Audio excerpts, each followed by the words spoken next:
মহান বিজয় দিবস উপলক্ষে বুধবার 18 ডিসেম্বর রূপগঞ্জ কায়েতপাড়া ও ৩ নং ওয়ার্ড কামশাইর ঈদগাহ মাঠে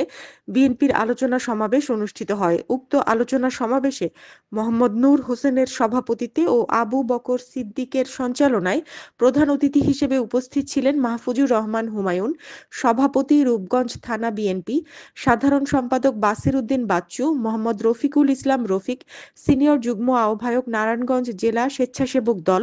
মোহাম্মদ নূর হাসান বাবুল, সদস্য সচিব রূপগঞ্জ থানা যুবদল, হাজী সেলিম, সভাপতি Kayetpara union BNP, advocate Gulzar Hossain, সাবেক চেয়ারম্যান ও সাধারণ সম্পাদক কায়েতপাড়া ইউনিয়ন,